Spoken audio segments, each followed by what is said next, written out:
of private and sensitive information being accessed by Elon Musk and his unqualified, unelected team.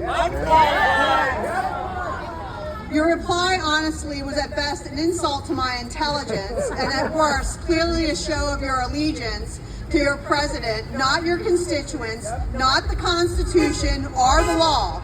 My concerns go far deeper now. I was bred, born, and raised in Lancaster County. I first attended church at Martindale Mennonite with my grandparents. One of the first things I learned at the knee of my Sunday school teacher was the Golden Rule. I've read your bio, Mr. Smucker. I'm pretty sure it was part of your religious upbringing as well. I'm a reasonably intelligent woman and could have potentially been any number of things had I chosen to further my education. However, I didn't have the patience for more schooling after graduating high school.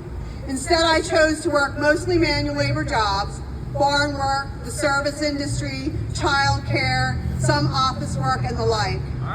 My stepfather was a farmer for many years. I was instilled with a very strong Lancaster County work ethic.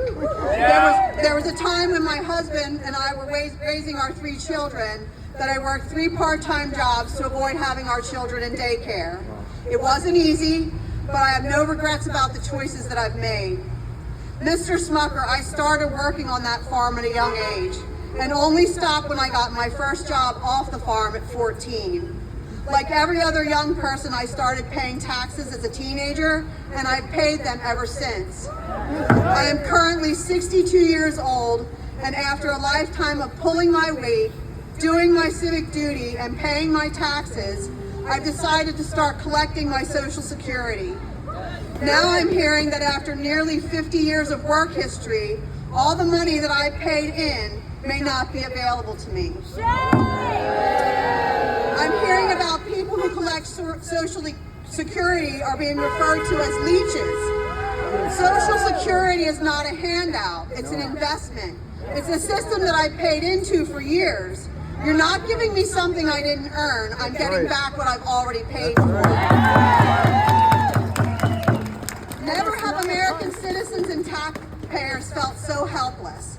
We are forced to sit and watch all of the safety nets put in place to help those most vulnerable viciously and thoughtlessly taken away with no forethought or concern for who might be hurt.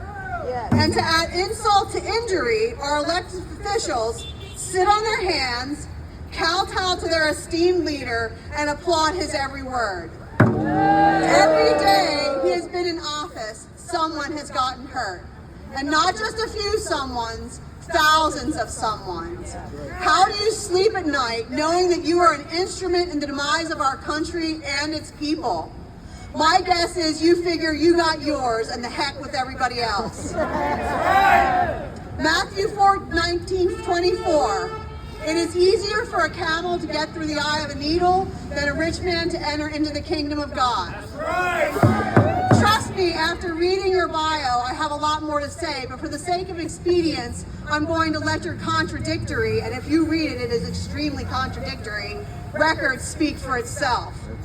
I truly wish you and yours, Mr. Smucker, I wish that you felt the same about your constituents. I will like to add one thing that's not included. I'm hearing your stories. This is my story, and this is how I relate. But I'm listening to all of you, and all of your stories are just as important, some of them even more so. I've lived my life. I've had a good life. I'm getting closer to the end of that. I am truly concerned about our children, our grandchildren, and the world that we're leaving for them. I'm so glad that we have people that still have empathy and are still willing to come out for those other than themselves. God bless all of you.